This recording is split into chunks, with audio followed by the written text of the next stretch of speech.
loaded with myths and desires? Is it the work of a wasteful lunatic or a wondrous conception by a genius who was never understood? Is it a medieval castle or a modern construction?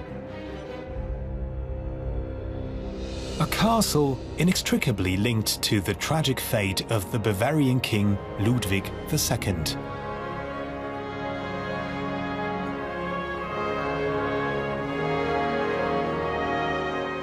In 1869, the first stone was laid, ingenious, divine, or absolute kitsch. An extraordinary phenomenon with an allure that reaches around the world, and yet it was built for one man alone. Ludwig II, or the fairy tale king, as he is known to us today. His legacy includes a castle and a myth. People call me a fool. Will God call me that too when I finally receive his summons?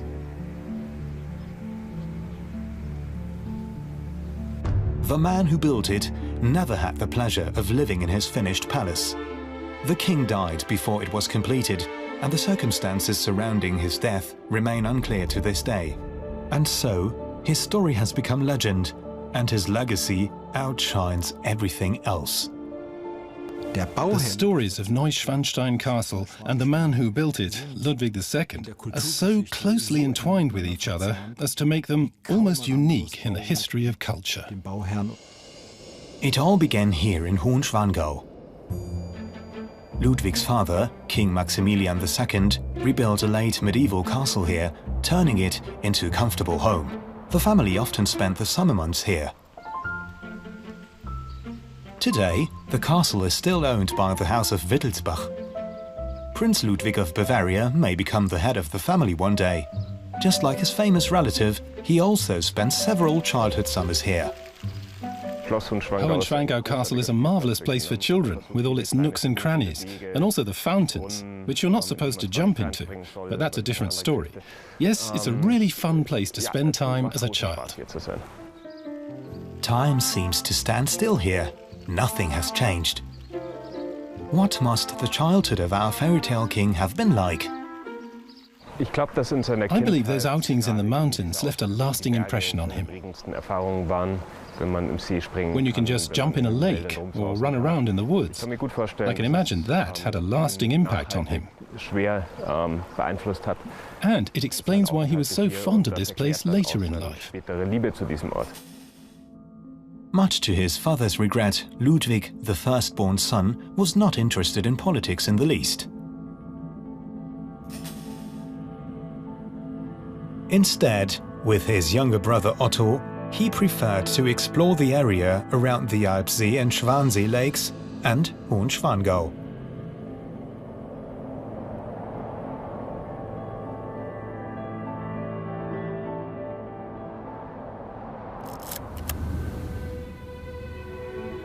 In 1961, the Bavarian broadcaster made the first documentary film about the life and fate of Ludwig II. Here, on the top floor of Hohenschwangau Castle, is where the early childhood of Ludwig and his younger brother Otto unfolded. The walls are decorated with scenes from medieval legends. It's all very comfortable, very romantic. Ludwig grew up surrounded by fair maidens, dragons, and heroes. So Ludwig was already familiar with these themes as a child and adapted them to suit himself. We know that Ludwig once sat on the rooftop of Hohenschwangau Castle when he was still a child and wrote a poem about how to be a knight, or even a leader of knights. And I dare say Ludwig II even considered himself to be one of the last surviving knights. Young Ludwig saw himself as a descendant of the Knights of Schwangau, who ruled this area in the Middle Ages. He enjoyed his freedom and the natural surroundings in this kingdom of the Swan Knights. It is certainly no coincidence that the swan was his favorite animal, a Christian symbol of purity.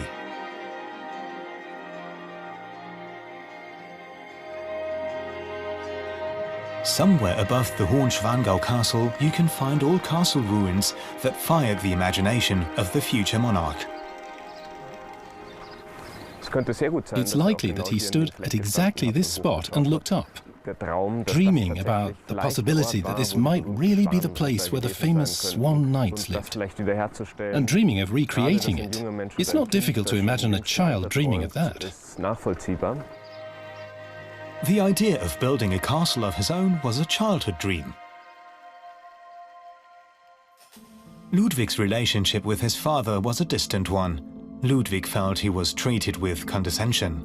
Meanwhile, he finds his mother to be unpoetic. At the age of 18, Prince Ludwig felt more at home in the world of legends than in the mundane real world. Ludwig II's father, Maximilian II, died suddenly in March 1864. Ludwig was shocked, horrified even, by the fact that he was to ascend the throne automatically and at once. And we know that he left his father's deathbed in floods of tears. And he was even more shaken when a servant addressed him as Your Majesty immediately after his father passed away. No one has prepared him for this.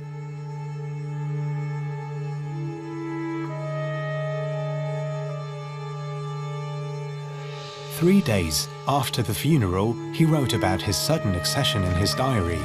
There's just one word scrawled across the whole page: King. Ludwig II of Bavaria felt torn and unsure at first.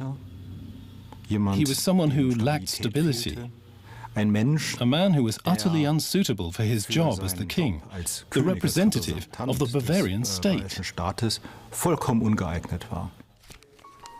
At least he had been taught how to handle money. The records of Prince Ludwig's pocket money can be found in the secret family archive of the House of Wittelsbach. In July 1862, he spent 19 guilders and 48 crowns on the theatre, donations for the poor, chocolate and presents. Until then, the prince had to prepare meticulous accounts of everything he spent and present them to his father. It was meant to help the Crown Prince learn how to live frugally, of course. And you can see that, for example, when he wanted to go to the theatre, he would have to pay for it himself.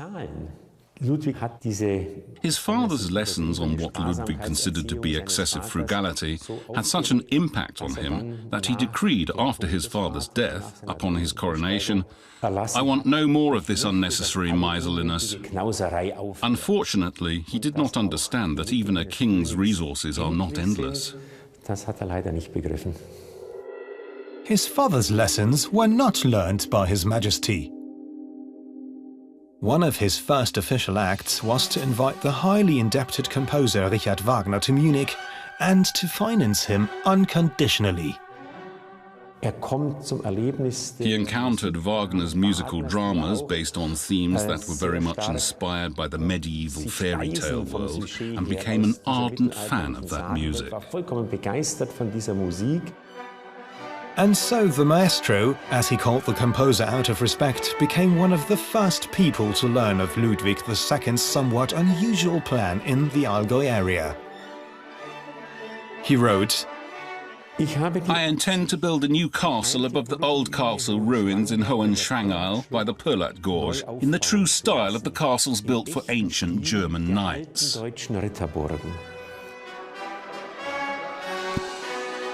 The first sketches show a fairly simple castle. For Neuschwanstein, he commissioned a theatrical scene painter, Christian Jank, to do the initial designs. And, naturally, those designs were also, quite literally, theatrical.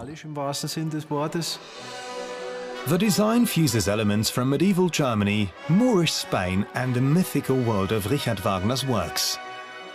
It is also an indirect challenge to his father's cozy Hohenschwangau castle, built in the Biedermeier aesthetic, and with scenes from historical picture books on the walls. He wanted something grand, something divorced from the real world, and in a monumental scale. And he was to achieve it. An architectural dream come true. The man who commissioned it wanted to escape reality with his constructed fantasy. The municipal archives in Füssen harbor a small treasure, a photographic treasure.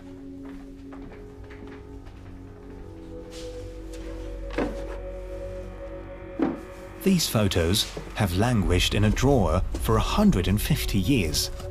These photographs, taken at the start of the construction process, have never been seen before as far as I know. This is the very first time they're being shown.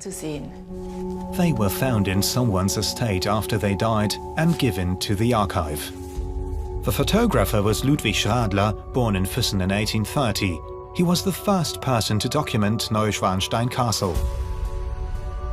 This photo shows the remains of a medieval castle wall on the mountain ridge. In this photo, you can see the Marine Bridge, which was built in 1866. Building work on the castle began in 1869. So this photo must have been taken sometime between those years. And of course, that makes this the oldest photo by Ludwig Schradler in our collection.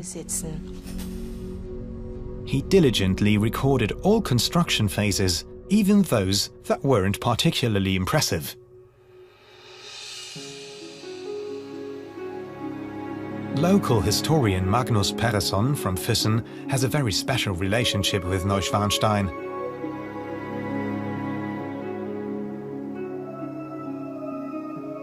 As a young man, he worked as a tour guide in the castle before he became an architect. And he has a special family connection with the castle too.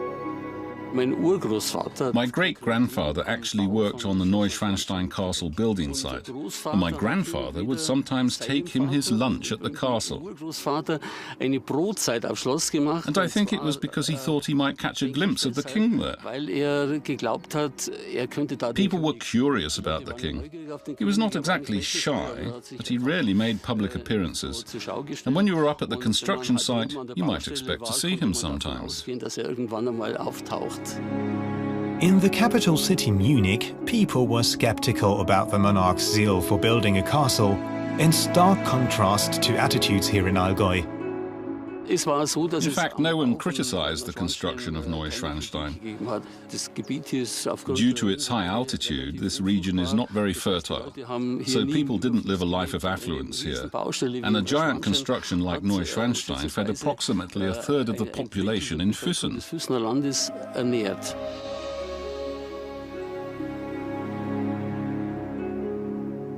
Here in the countryside, it was even possible to run into the king.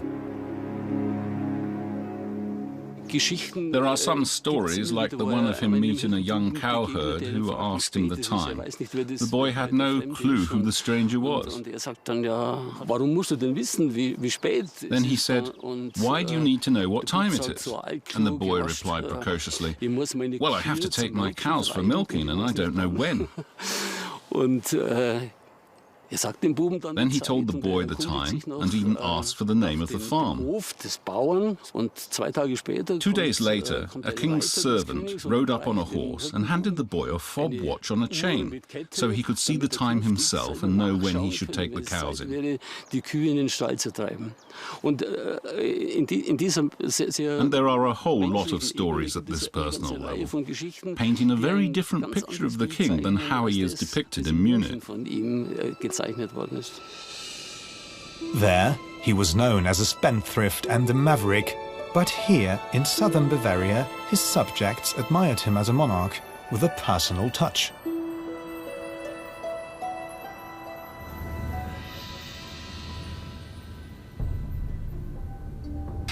The photographer Ludwig Schradler made the most of the spectacular views in this area. Almost 100 photographic plates are kept in the municipal archives of Füssen. With his camera, which was a new technology at the time, something that only just got going when the castle was built, he went to Schwangau. It was a big, heavy camera, not a smartphone, and he dragged everything up the mountain. And as a result, we now have these photographic plates. Wafer-thin photographic plates, delicate and irreplaceable today. Every building phase was documented carefully for 17 years. That helps historians today to reconstruct the building process. First, the ancient ruins and the mountaintop were removed from the site. A new steam crane was constantly at work.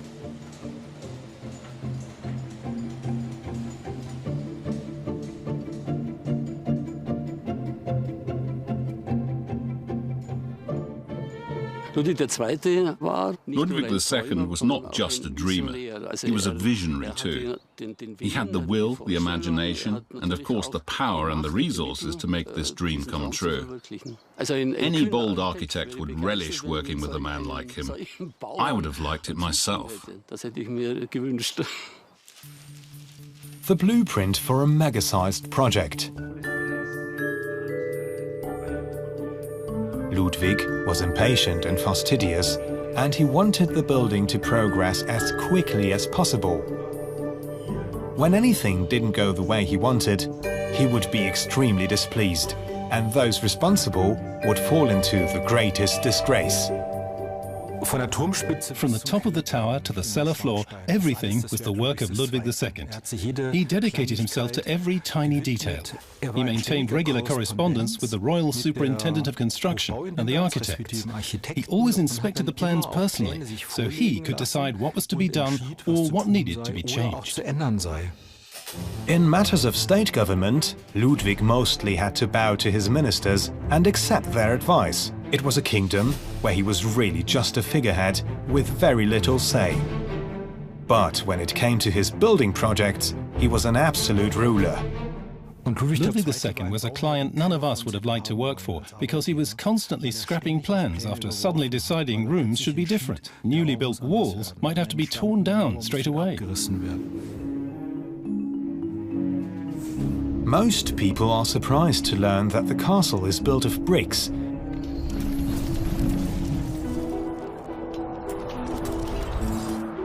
clad with rocks from a quarry nearby.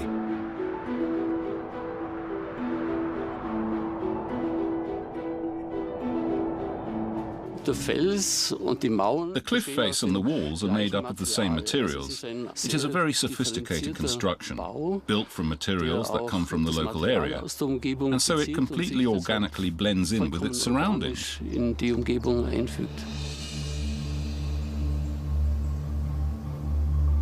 Not only the construction, but also the restoration in the last few decades were a technical, logistic and physical challenge.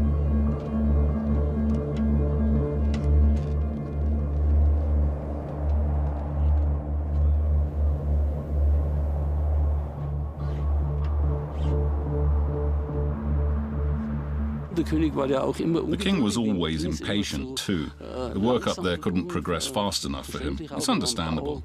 Anyone who works in construction will get it.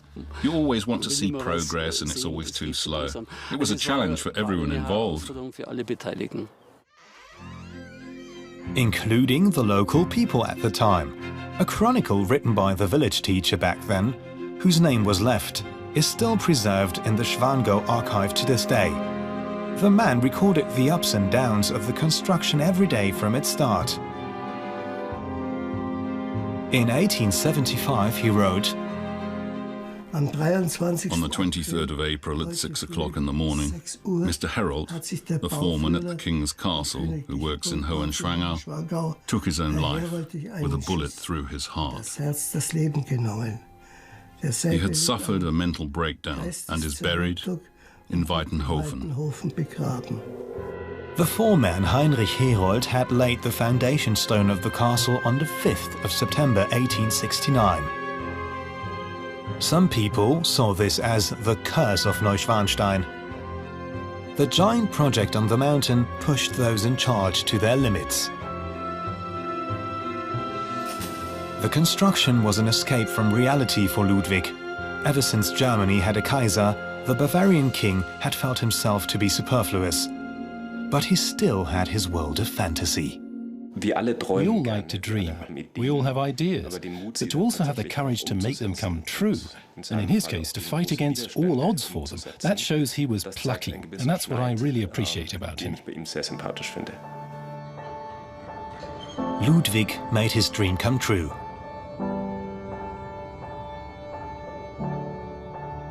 The throne room takes you to the past.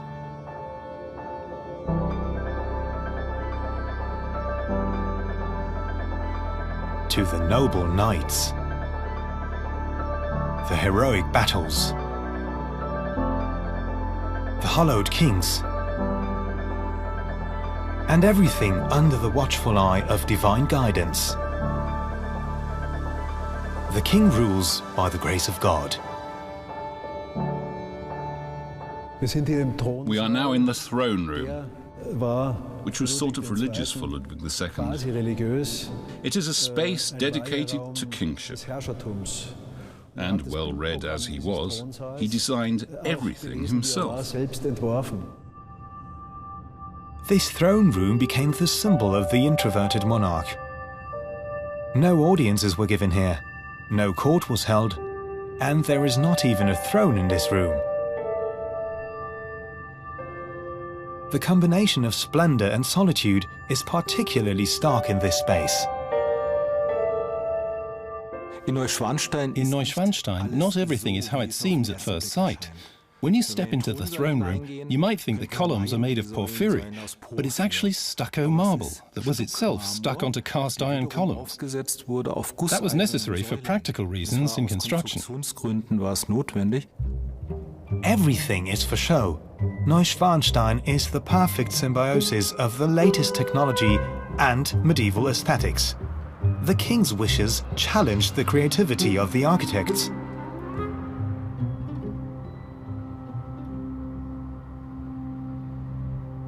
The throne room is a modern construction.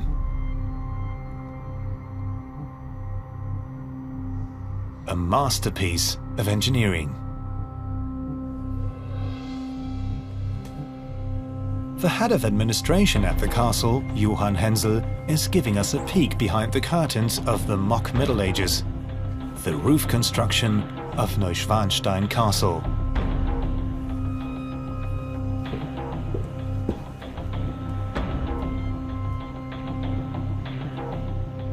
This is not open to the public.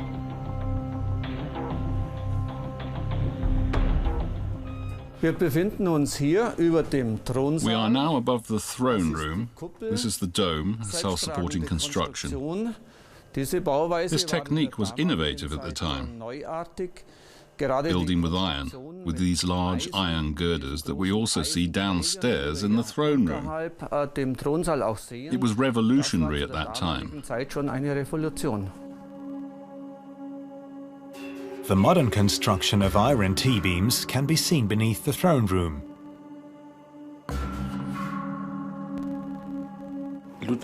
When it came to technology, what Ludwig II was mainly interested in was what you can do with it, and his very high demand spurred science on, driving it forward.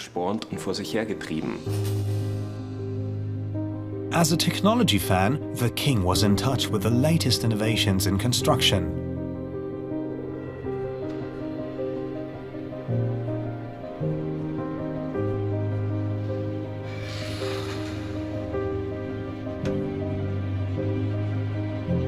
Sophisticated technology from the age of industrialization can be found throughout the castle. We are now in one of the boiler rooms for the hot air heating system, which was cutting edge back then. It was still extremely uncommon in buildings used mainly for private purposes or a castle like this. It was included here to meet the king's special demands for luxury. Ludwig II wanted a comfortable version of the Middle Ages. From his childhood on, he had always had a low tolerance to cold, and so a hot air heating system was of course ideal. The boiler for the unfinished knight's bath was already installed, but has never been in service.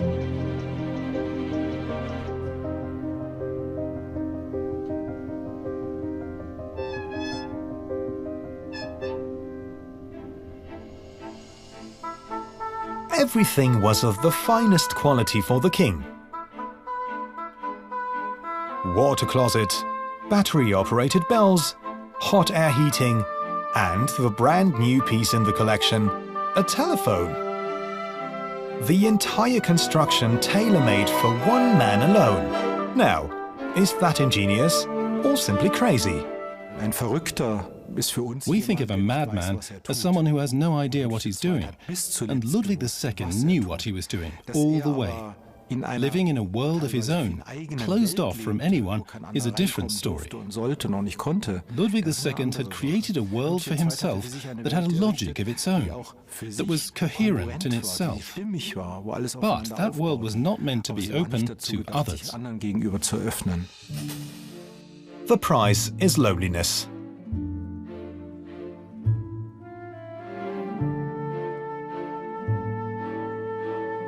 His bedchamber carries you away to the tragic love story of Tristan and Isolde.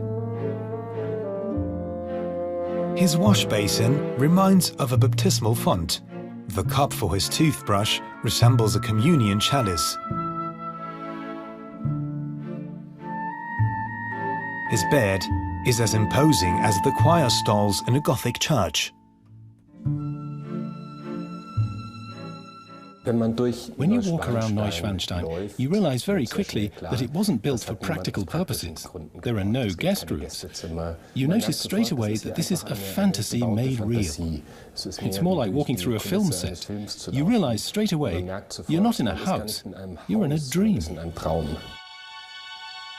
Searching for the Holy Grail.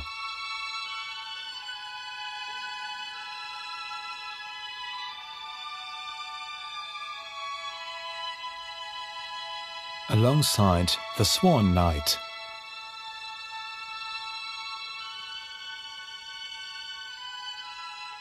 Ludwig's buildings are unique in that they're not about showing off prestigious dynastic functions. Rather, they were spaces where he turned his poetic world, his world imbued with literary and theatrical influences, into architectural reality. There's nothing like this anywhere else.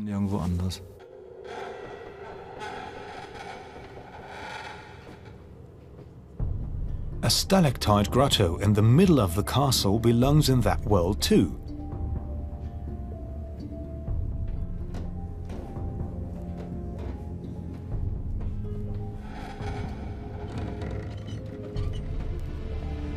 A secret door leads to a staircase which is normally hidden from view. It was built especially for the servants to use. These stairs take you from the access road all the way to below the rafters. That means they run through the whole building. You can see that the stairs are relatively wide and well equipped for the servants to work properly here. This was because the king insisted on a fast and discreet service.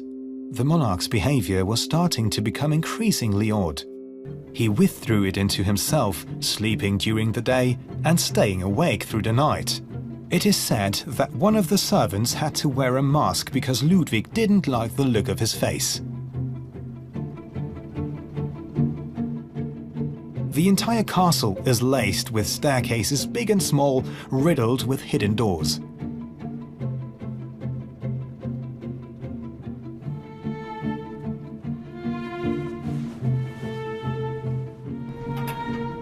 A later addition, a means of transport that would have found favor with the king. The Singers' Hall.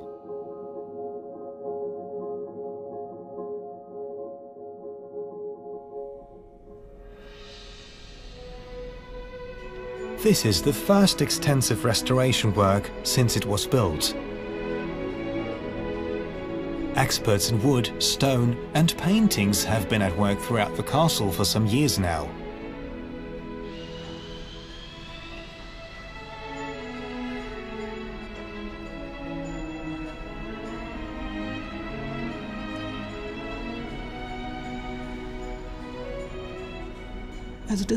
What's so special about the paintings here is their incredibly high quality of execution. You can see that from the fact that they have scarcely been damaged, despite the exposed location and the high volume of visitors. Ludwig knew several artists personally. Exquisite craftsmanship was always more important to him than an artist's unique signature or style.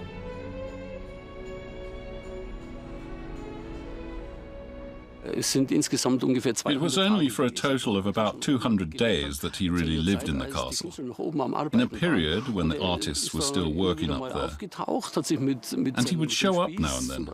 He'd have a chat with the foreman, for example, and hand out cigars. It was standard back then. When the monarch was satisfied with your work, you'd get a cigar as a reward. The king must have needed a lot of cigars because he had other construction projects too. Herrenchiemsee New Palace is modelled on Versailles in France.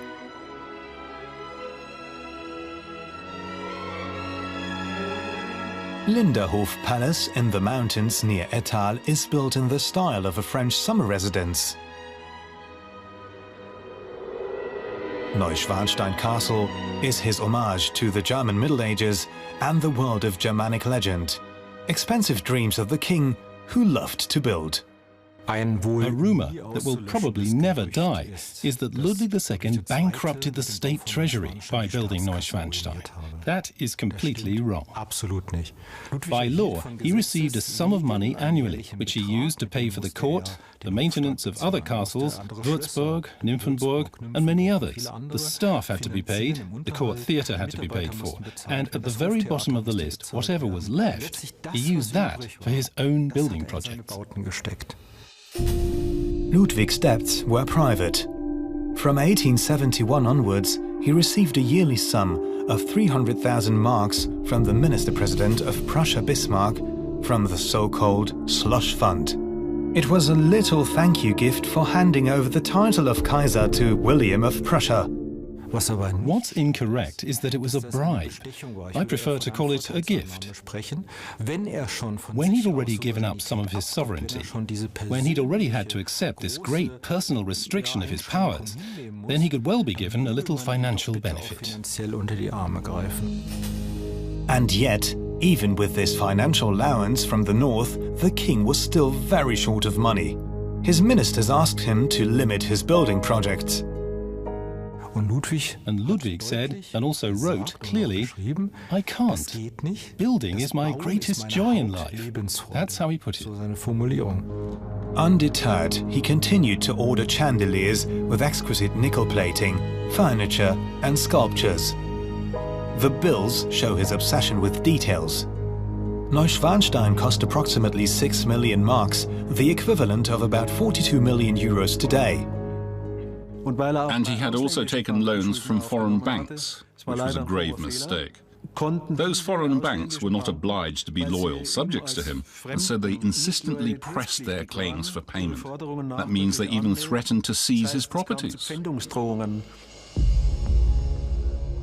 The building works had to be halted time and time again, much to the king's chagrin. In the middle of the castle courtyard, the suggestions of some foundation walls tell us about Ludwig's original vision for the construction. The plan was to build a castle keep here, right where we're standing, which would be Neuschwanstein's tallest tower by far. It was modelled in the medieval fashion. It would have housed the castle chapel on the ground floor, and above it would be this keep of about 45 meters height. Making a total height of 90 meters, the last bastion for the king. His inspiration came from a set design for Richard Wagner's opera Lohengrin. A fortified tower that rises above everything, ideal in the Middle Ages for spotting approaching enemies, but rather obsolete following the invention of the telephone. There's no other way to put it. Neuschwanstein Castle is a torso. The castle doesn't look the way Ludwig II planned it. More than anything else, that's because the keep in the middle is missing. It would have completely changed the entire look of the castle. Absolut verändert. Ludwig's vision remains an unfinished dream.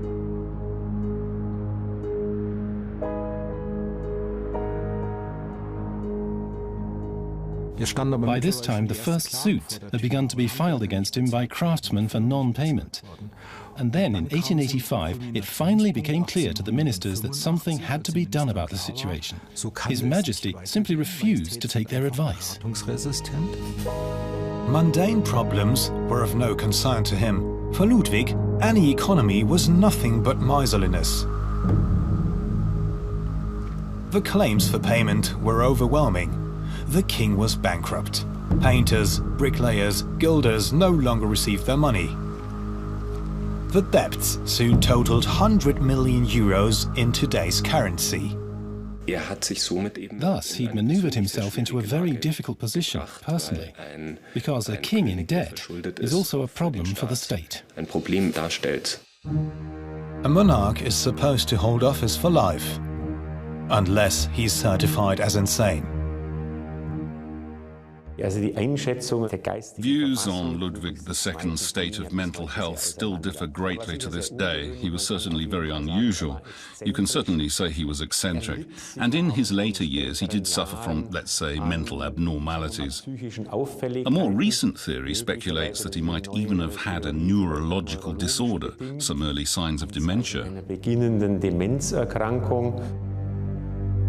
Thursday, 10th of June 1886. A government commission from Munich arrived at the castle to remove the king from power. But instead, the monarch took the men into custody.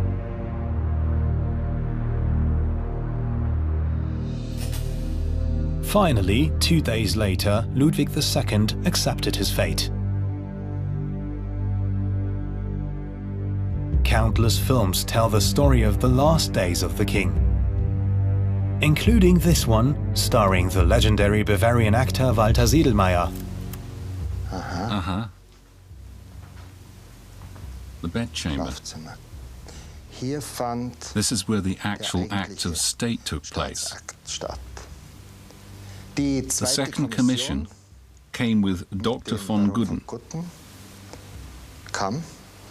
The king was brought here, to this bedchamber, and von Gudden declared the king legally deposed.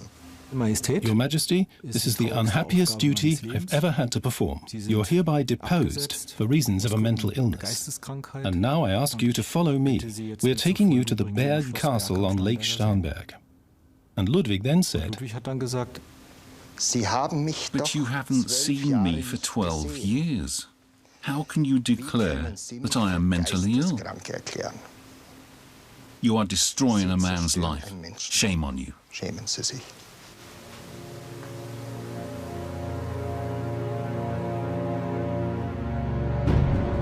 The last act of the tragedy. The king was taken away. He was never to set eyes on his castle again. Declaring him of unsound mind was a legal grey area, and that was clear to everyone involved. There was no provision in the constitution for the ruler to be declared legally insane and dethroned, but they did it anyway.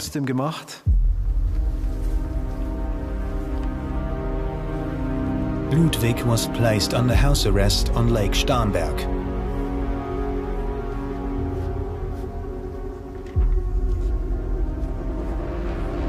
He never returned from a walk he took with the psychiatrist. There it is, the lake's secret. In commemoration of Bavaria's day of mourning, the bodies of His Majesty and the senior medical officer von Gudden were discovered in the lake at 11:45 a.m. and brought to the shore, requiescat in pace. No one knows what really happened. Conspiracy theories abound. One plausible sequence of events is that Ludwig entered the water, Dr. von Gudden wanted to help, and they both drowned when the would-be rescuer and desperate former king began to fight. King Ludwig II was just 40 years old when he died. It was a shock to everyone.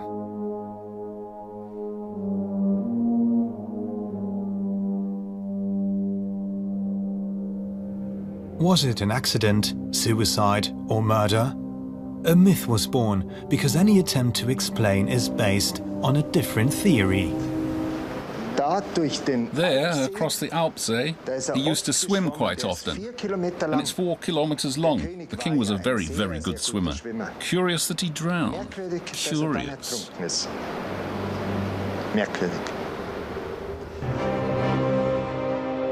The king drowned just like that? In Allgäu, hardly anyone can or wants to believe the king died of natural causes. I know from my grandfather, he was 14 when Ludwig II died, and he never believed the story that the king was murdered. There's an old family legend that the body in his coffin was a wax dummy, a very popular opinion throughout Bavaria at the time. In fact, everyone believed he had withdrawn to a mountain hut somewhere, because Ludwig II was just 40 years old when he died. It was unimaginable that a man so young would just die.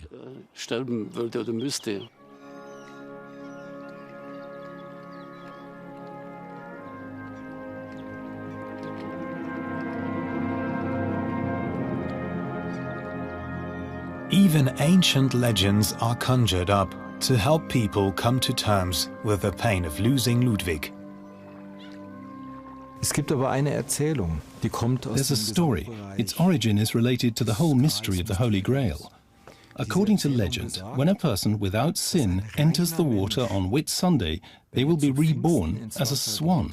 The swan is the symbol of Ludwig II, and in 1886, Whit Sunday fell on the 13th of June, the day he died.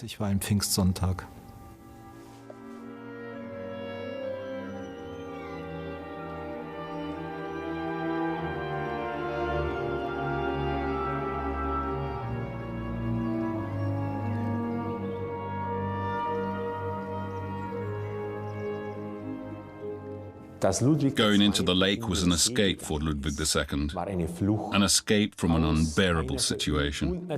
By that I mean his detainment in Berg Castle, and the fact that he, the monarch, who was incredibly conscious of his majesty, suddenly had to obey the orders of doctors and nurses, who were used to treating lunatics. And the life of a mentally ill person, even under absolutely the best care, was not unfamiliar to him due to the fate of his brother, who was clearly mentally ill. Ludwig's younger brother Otto displayed abnormal behavior from early childhood and was diagnosed as mentally ill. Otto was locked up from the age of 23. Today it is assumed that he suffered from psychosis induced by schizophrenia. Such a life was certainly unbearable for Ludwig II, and he wanted to escape it. Whether he consciously intended to do so by means of suicide, or he actually wanted to flee this place, is open to interpretation, I'd say.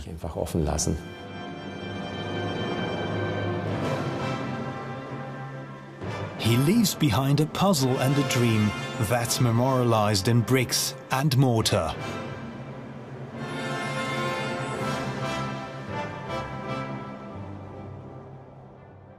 The sudden death of the king gave the castle a brilliant start as a tourist attraction. It might sound a little macabre, but of course that tragedy was the decisive factor behind people's interest in Ludwig's castles, which already existed anyway, and now increased even further.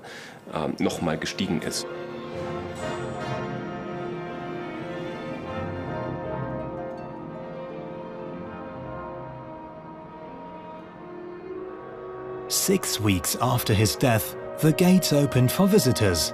This was also meant to show the people how crazy the man who built the castle was. In the following decades, tourism flourished there. the first colour footage, dating from the 30s. The castle is the focus of tourists' cameras.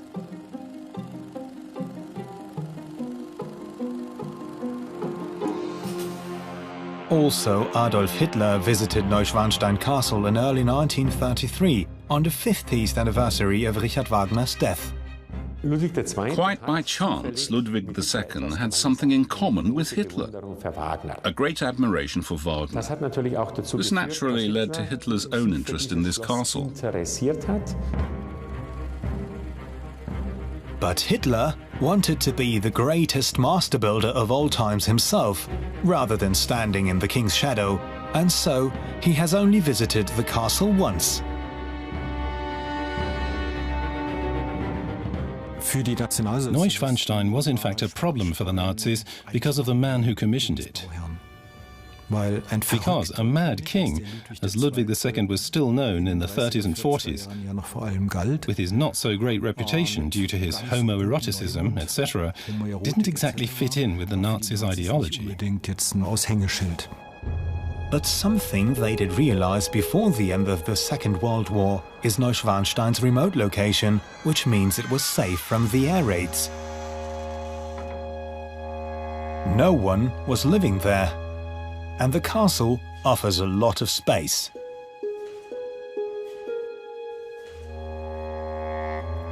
Perfect for hiding looted art. The whole of southern Germany was famous for its hiding places for looted art, in particular objects stolen by the Nazis from France, from Paris, and Neuschwanstein was the largest storehouse of them all. It's well known that the so-called Rothschild treasures were kept in Neuschwanstein. April 1945. American troops reached Neuschwanstein Castle. The so-called monuments men confiscated the loot taken from France by the Nazis during the occupation, crates of sculptures, jewelry and paintings. These are only a few of the 23,000 pieces of art found by the American troops here.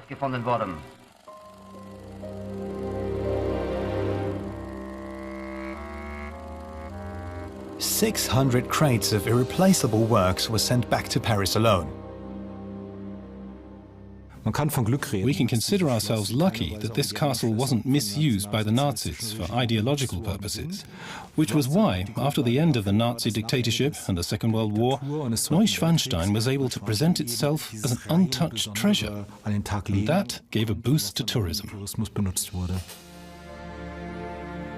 In 1954, the American journal Life magazine presented Neuschwanstein with the title Germany, a Giant Awakened. The castle has become the symbol of a different Germany, and there's little doubt where Walt Disney took inspiration for his famous fairy tale castle. Soon, the castle was on the list of must-see attractions for all the GIs stationed in Germany. That's how photographs of a Bavarian dream found their way into the living rooms of many Americans. Until 30-40 years ago, Neuschwanstein was dismissed as kitsch. Actually, no one from this area visited Neuschwanstein. It was just kitsch. And you would go at best when a relative was visiting. And you'd have to pay a courtesy visit to Neuschwanstein. The guest list for such courtesy visits is impressive. From US First Lady Barbara Bush and the Queen of Thailand to Mikhail Gorbachev.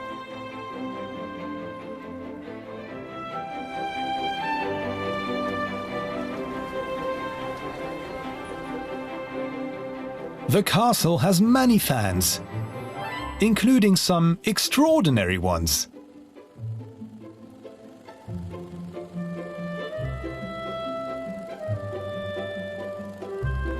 My name is Martin Heigeler. I'm His Majesty's miniature builder from Eisenburg.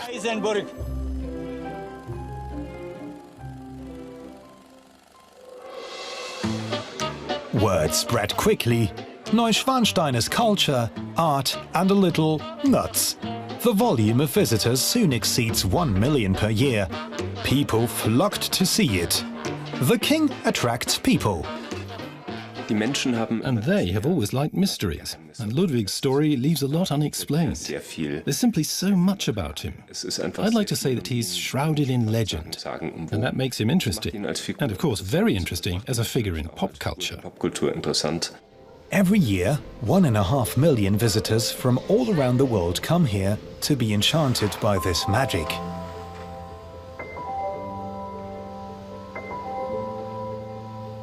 Those who open up to the dreams of the king are rewarded with impressions from a different world.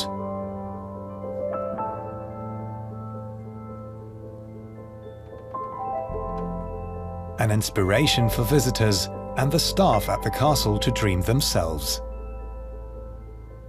When the last visitor has left and you walk through the castle alone, you might see a shadow or hear a creak. Yes, it can be a little creepy.